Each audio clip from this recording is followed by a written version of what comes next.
Hi, Techie Joe here. I work with Ace and Knight and some of the best psychics in West Virginia to create amazing live streams and podcasts for the Psychic Coffee Shop Network. Together, we brew up great content discussing news, events, hot topics, and more, all from a psychic perspective. On the Psychic Coffee Shop, we interview amazing authors in the metaphysical realm. Coffee and Tea combines ACEN with Tracy, Dottie, Natalie, or Lady Gwendolyn for the good and the bad of being a psychic. Shameless Self-Promotion with Dottie the Psychic talks to leading and emerging YouTubers and business owners in our community. Mountain Bears brings you the latest in LGBT news and politics. The Psychic That Plans answers the question of, well, how a psychic plans. Plus, we're live on air. We take your comments and your questions, including psychic advice questions. Check out our amazing programming, book an appointment with top psychics, and find out all the wonderful things we have to offer at pcsbnetwork.com today. You're listening to the Esoteric News Briefs, your source for the paranormal, the mysterious, and the strange. Welcome back, Goblins! I'm your host, Jason, and you're listening to the Esoteric News Briefs. Tonight will be a little different. We will still have a few shorter news articles, but I'm going to focus on an ongoing saga involving international intrigue, soccer, and sorcery. But first, I want to take a moment to thank the members of the Esoteric Archive, specifically Annie K, Soul Rising Studios, and Grand Inquisitor Samantha. If you would like to join the archive, go to patreon.com/Esoteric Book Club. All members get early access to shows. Everyone pledging $3 or more gets extended episodes, and those pledging more than $8 will get shoutouts on future episodes. A quick heads up about payments on Patreon. They have switched when payments are collected. It's no longer on the 1st of each month, but now it's on the same calendar date as when you signed up. So if you signed up on October 15th, your payment will be processed every 15th. I guess there were issues with people signing up to be a patron and then canceling before the 1st, meaning that the creator never actually got paid. Now, you pay when you join, and then you pay the same time every month after that. But enough about that. You're here for the news. So without further ado, let's get weird.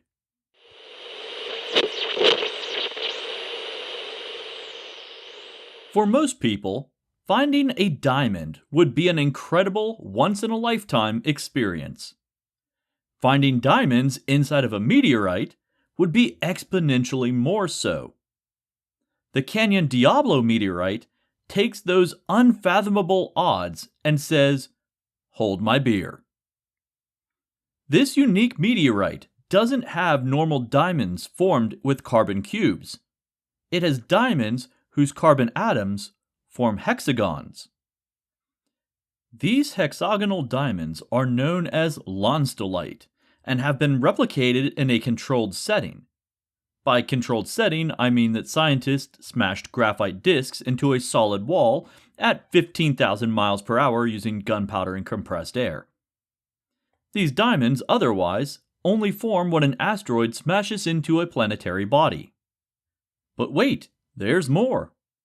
There was something else interlocking with the lonstolite in the Canyon Diablo meteor, a material that we are only now starting to really research. Graphene. Graphene is an amazing material. It's as hard as diamonds, but is only as thick as a single atom.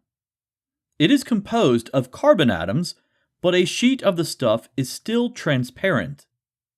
Oddly enough, this durable material is also super flexible when grown in a specific manner.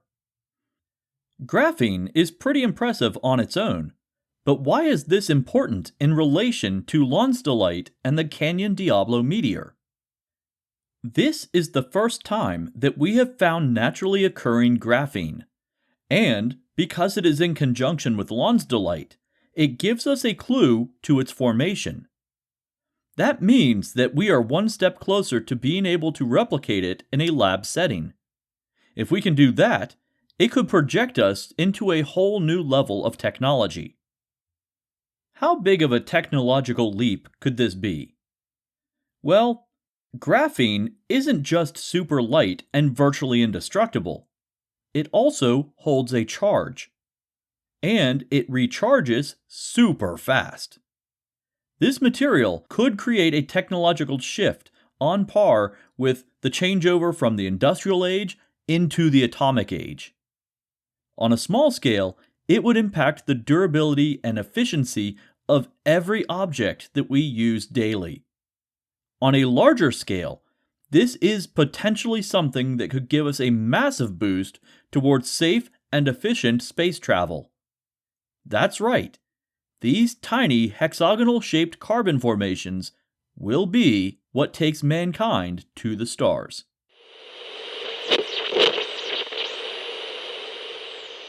The ancient Maya had a wildly popular game simply known as the ball game, which utilized a rubber ball and a court shaped like a capital I.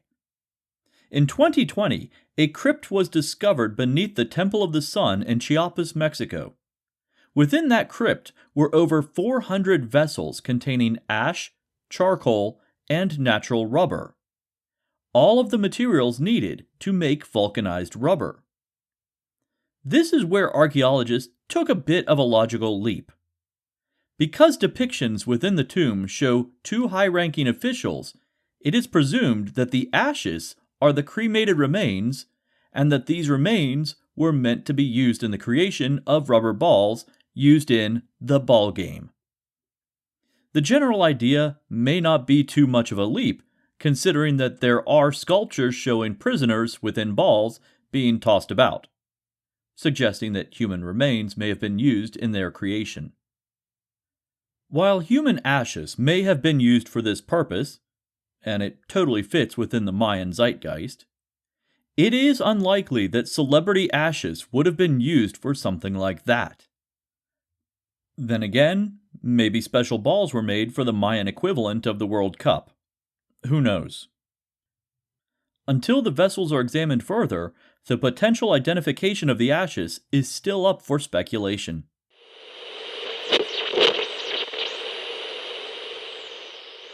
Well, it seems like the religious right is stepping up their harassment game, and unfortunately, it seems like this time they had the support of New York City police.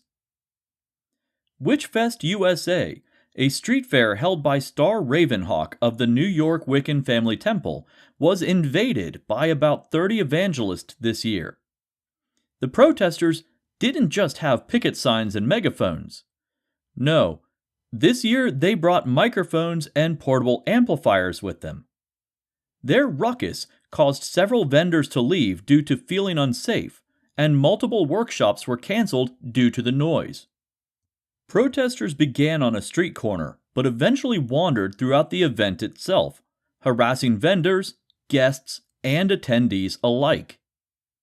When event security couldn't get them to leave, the police were called. For the first time in event history, the police did nothing. The officer who spoke to Ravenhawk said that the protesters claimed that no one was being bothered by their presence and that they were just exercising their freedom of speech. In New York City, a permit is required to use amplifiers within city limits, but it doesn't seem that the cops even checked for a permit. In previous years, the protesters had been moved across the street and their amplifiers were removed. This year, absolutely nothing was done. As of the writing of this article, the New York City Police Department refused to comment on the incident. Witchfest has been in the same location at the same time for 8 years running, which is exactly what it took for the community board to finally and officially declare it an annual event. Prior to 2022, Ravenhawk had to reapply for the same space each year. The Lady Liberty League has been contacted for legal advice and support on the basis that the protesters, and the non-action of the police, violated the civil rights of the event hosts and its attendees. You know what speaks louder than a curse? Monetary fines court-ordered for civil rights violations.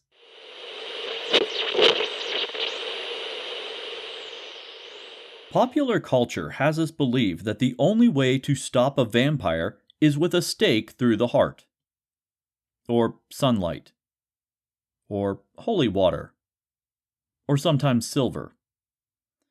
Anyway, the point is that vampires aren't as indestructible as you would presume. Sometimes you just have to get creative.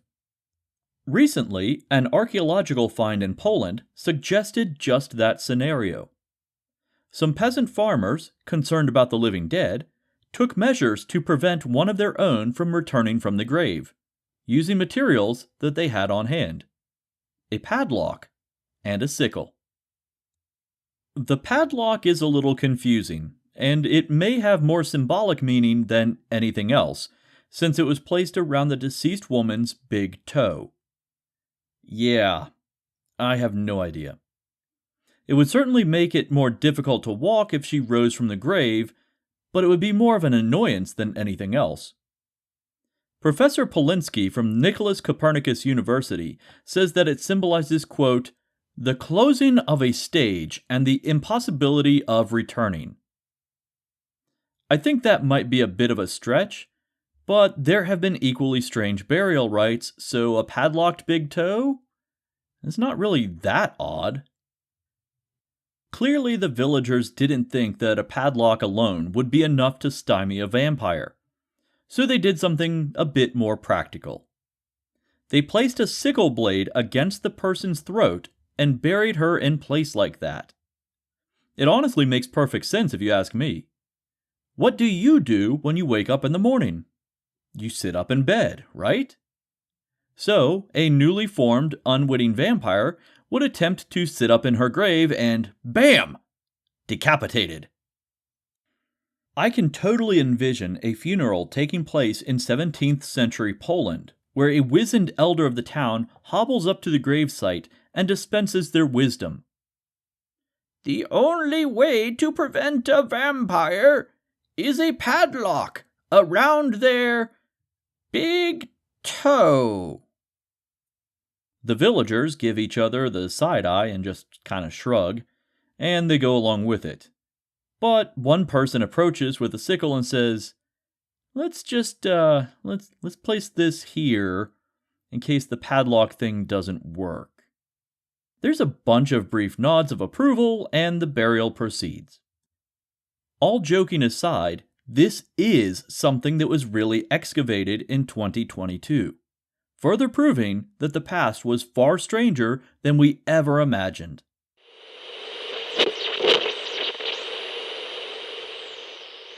We all know what's happening on the ground in Ukraine right now, but what is happening in the skies?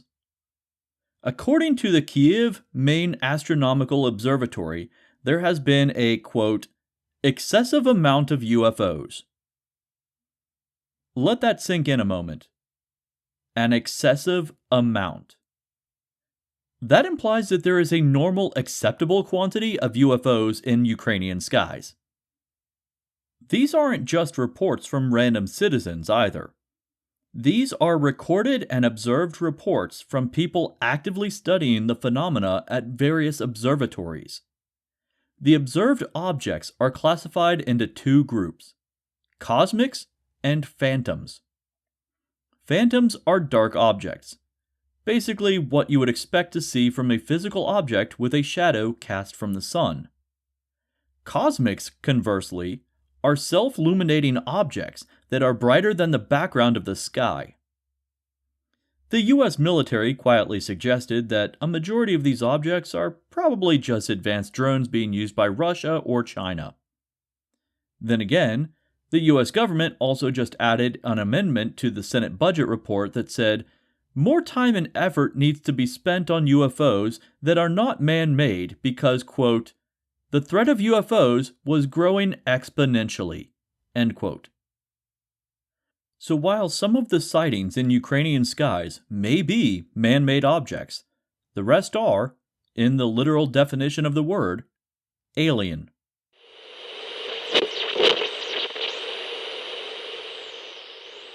Ptah Imwe was the overseer of livestock, treasurer, and head of ritual offerings at an unnamed temple in Thebes, built by Ramses II. We know this because it was literally carved into his pink granite sarcophagus, recently discovered in Saqqara. Unfortunately, the area has already been looted, so no grave goods, nor a body, were uncovered. That said, how often do we excavate a pink sarcophagus?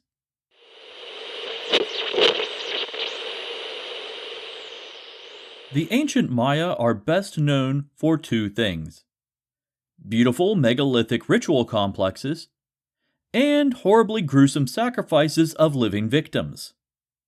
This offering of blood pervaded much of their culture, including their art. And you can't illustrate blood without red pigment, right? Well, it turns out that the Maya used the mineral cinnabar in such vast quantities that the mercury inclusions are still measurable today. And they're not just measurable quantities. They are measurable in such high quantities that archaeologists are being advised to wear hazmat suits to prevent possible toxic exposure. One of the best known descriptions of mercury poisoning is the commonly known phrase "mad as a hatter," which was caused by prolonged exposure to vaporized mercury fumes. There is also evidence of mercury poisoning found in the depictions of one of the last Mayan kings named Dark Sun. Nothing says I'm an evil megalomaniacal god king like taking the name Dark Sun. Anyway, this might explain the fervor and intensity of their ritual sacrifices. They were all batshit crazy.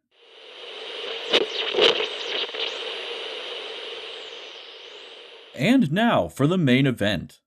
Soccer fans, you'll have to forgive the rest of us. I'm sure you've already heard the details of this case, but for the rest of us outside the fandom, this may be the first time hearing about it. And boy oh boy, it's a weird one. Until this past summer, Paul Pogba was a midfielder for the Manchester United in England. Now, he plays for Italy's Juventus soccer club. He also plays for the French team in the World Cup, which is coming up this winter. It seems, from what I can piece together, that Paul and his brother Matthias grew up in a pretty rough neighborhood. Despite that, they both went on to play professional soccer. It looks like Matthias may still play professionally, but that may be subject to change, as you will soon see. Paul Pogba transferred from the United to Juventus in the summer of 2022. He still has a house in England, which he allowed childhood friends to use. There are conflicting reports for this next part, but in essence, someone living in that residence stole one of Paul's credit cards and made 200,000 euros worth of charges on it. Some reports say that this was a childhood friend, and some say that it was Matthias who took the card. Either way, that individual was, quote, evicted from the premises. After this, Matthias and a group of childhood, quote, acquaintances, which you should totally read as gang members, began to harass Paul. They claimed that he was basically big-timing them and forgetting his roots on his rise to stardom.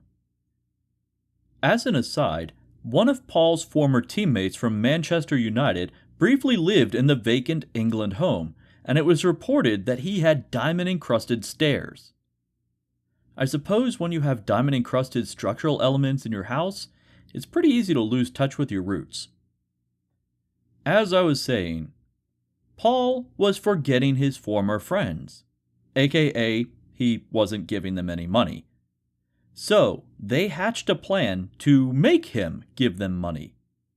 Again, things get a little murky, and it's hard to determine if Matthias was an active participant in this plan, or if he was simply the means to an end. According to police reports, on the night of July 30th, 2022, two men wearing balaclavas broke into Matthias Pogba's home and told him to remind his brother of his commitments. In response, Matthias called Paul and told him, quote, if you don't do as you are told, I, Matthias, will ruin your image, end quote. Based on various testimony, this was not out of the ordinary behavior for Matthias. So Paul simply ignored him. In a report to a French investigative team, Paul states that the group was attempting to extort 1 million euros from the footballer. He had paid them 100,000 euros, hoping that this would be enough to get them to go away. Clearly, it didn't work. And this is where things start to get weird. In August of 2022, Matthias Pogba took to social media, Twitter and TikTok specifically, and began a series of videos accusing his brother Paul of spending millions of dollars on witchcraft and sorcery. He claims that Paul used the services of a witch doctor known as Ibrahim the Great to cast spells on his rivals, and eventually on his French national teammate Kylian Mbappé. Here's where things take an unexpected turn. Millionaire soccer player Paul Pogba admitted to utilizing the sorcerer, just not for the reasons that his brother stated. According to Paul, Ibrahim the Great used spells to help protect him from injury during football games and to aid the poor children of Africa for whom Paul has a charity established. He adamantly denied that he used or had someone else use juju on Kylian Mbappé. By this time, Paul had already gone to the authorities. In the filed police report, he stated that his brother was the head of a criminal organization and that he was attempting to extort money from him. The threat was very specific. They would create a news story that would ruin Pogba's reputation, and it would specifically target one of his teammates as well. So when the first video appeared, those close to Pogba were ready. In a public statement signed by Paul's lawyer, his mother, and his agent, it was stated that the videos came as no surprise. Quote, the videos, are in addition to threats and extortion attempts by an organized gang against Paul Pogba. The competent bodies in Italy and France were informed a month ago, and there will be no further comments in relation to an ongoing investigation. End quote. Paul contacted Kylian directly and let him know what was going on. It has not been released what exactly was said in this conversation, but in a news conference, Mbappé said, and this is translated from French, so pardon the syntax, quote, "As of today, I prefer to trust the word of a teammate. He called me, he gave me his version of the story, and, as of today, it is his word against his brother's word. So I will trust my teammate, in the best interest of the national team as well. We have a big competition coming up. He has some issues at the moment, so it is not the moment to add to them for him, and that's it. We will see what happens. I am pretty detached about it." End quote. The other issues that Mbappé mentioned is a knee injury that may actually prevent Pogba from participating in the World Cup. He has since had surgery and is working on getting back to full strength, though his prognosis is still up in the air. Now, you can't exactly lead an international extortion ring without repercussions, especially if you do so on social media.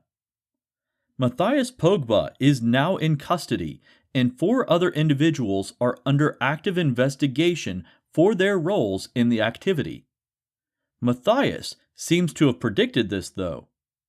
Despite being in custody, timed, pre-recorded videos are being released via Matthias's TikTok account, continuing the accusations of witchcraft against his brother. This is still an active case, and I will inform you of any changes as they arise.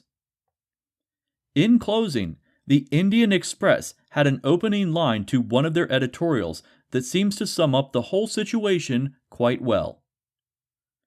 Historically, witchcraft and mystic skills have always found their way into the beautiful game. Well, goblins, that's all I have for you tonight.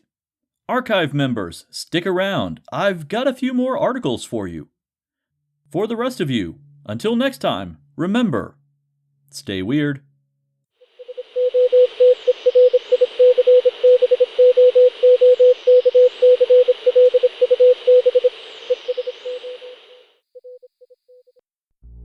Hey everyone, Natalie here from the Pendulum's Path. If you need guidance, direction, spiritual connection, or more, then listen up. I have worked as a psychic and a medium for over 3 years, connecting people from all over the world with their loved ones in spirit, giving them insight and guidance into their current situations, the past healings that need to be worked on, and what it is they need to know today in order to have a better future. It would be my absolute honor if you would visit my website at www.thependulumspath.com. I also offer emailed readings for those with busy schedules too. Also, for you goblins who subscribe to the Esoteric Book Club, I have a special coupon code just for you. Enter the code STAYWEIRD to get $5 off of any order of $25 or more. Hope to see you there.